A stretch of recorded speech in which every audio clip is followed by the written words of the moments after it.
of a financial and economic crisis brought upon us by the excesses in the financial sector.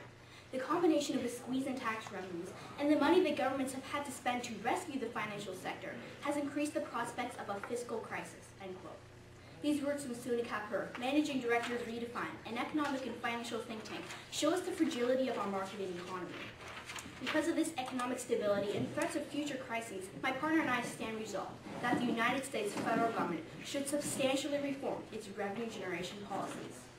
Now let's see exactly why the current system needs reform by taking a look at the harms in the status quo. Harm 1, high deficits. High deficits. Every year, our government adds over $1 trillion to our now $15.5 trillion national debt. These annual additions to the debt, known as deficits, directly harm our economy in two ways. We see this in two impacts. Impact 1 is of fiscal crisis. Fiscal crisis.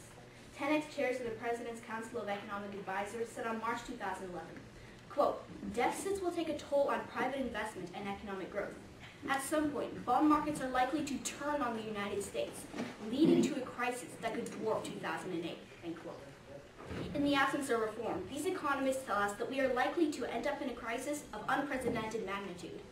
Not only do deficits pose a future threat, they also hurt our economy right now.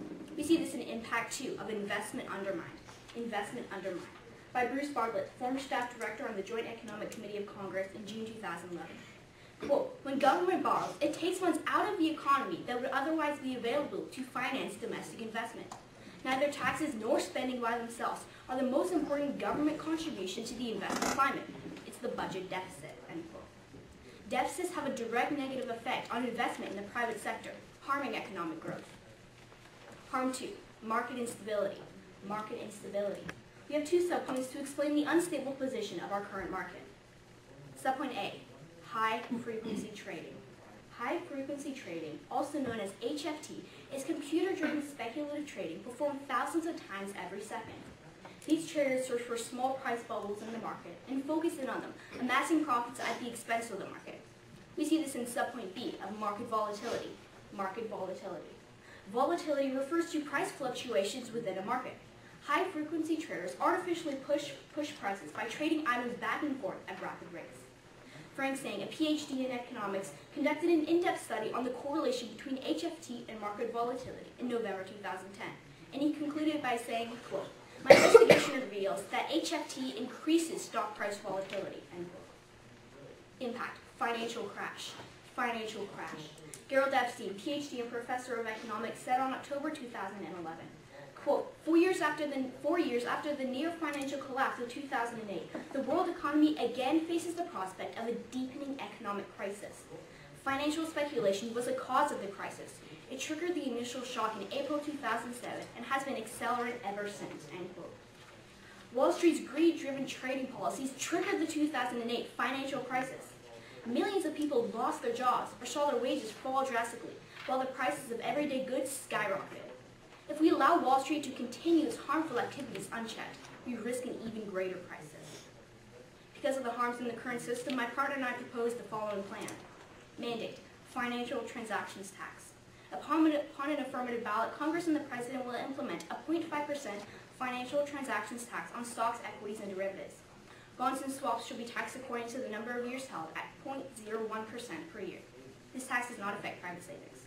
To prove the effectiveness of our plan, we offer the following solvency point. Solvency, historical success. Historical success.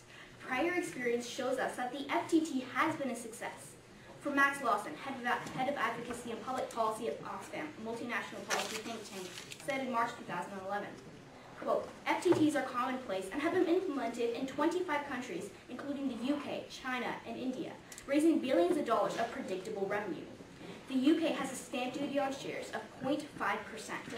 Even with this duty, companies have not taken their business elsewhere, but continue to trade in the UK and make the London Stock Exchange one of the most successful and vigorous markets for shares in the world, end quote.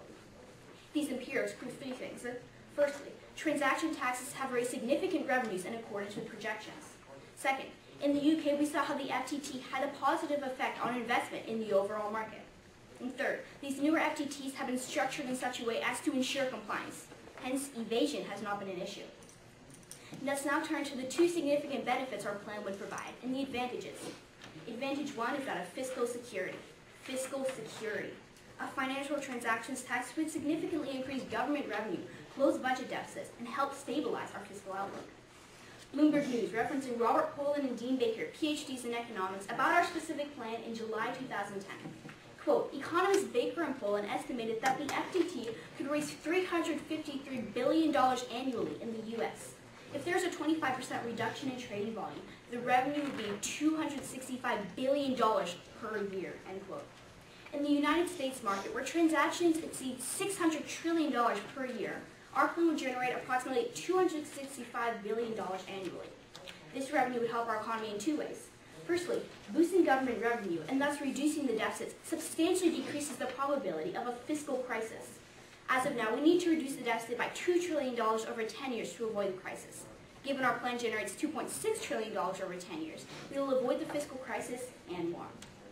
Secondly, with lower deficits, investment in the private sector increases, given the government will be borrowing less money from domestic investors. Advantage 2, market stability. Market stability. An FTT would greatly increase the stability of our markets by reducing high-frequency trading and thus reducing market volatility. From Stephen Schulmeister, Senior Fellow at the Austrian Institute for Economic Research, August 2009. Quote, a financial transaction tax would dampen the fluctuation of stock prices and commodity prices over the short run as well as over the long run. FTT would specifically dampen very short-term oriented and destabilizing trading, e.g. technical trading. The FTT could help to overcome the current economic crisis and to prevent similar crises in the future, end quote. A tax on transactions will quickly add up for high-frequency traders, shifting the incentive away from high-frequency trading to long-term investment. We see this in the impact of productive investment. Impact, productive investment. From the Center on Economic and Policy Research in December 2011. Quote, an FTT would encourage longer-term productive investment by reducing the volume and profitability of short-term trading that serves no productive purpose. The tax would encourage Wall Street to find new ways to make money off of longer-term productive investments, end quote. The increase in long-term investment will substantially grow our economy and help our markets to run smoothly. In the end, we see that the current system is reckless and unsustainable. Our deficits threaten our fiscal health, and volatility threatens our market health. A financial transactions tax will address both of these problems, generating substantial revenue and creating a stable and productive market. I'd ask that you vote affirmative to obtain these very substantial benefits. Thank you, and I now stand ready for cross-examination.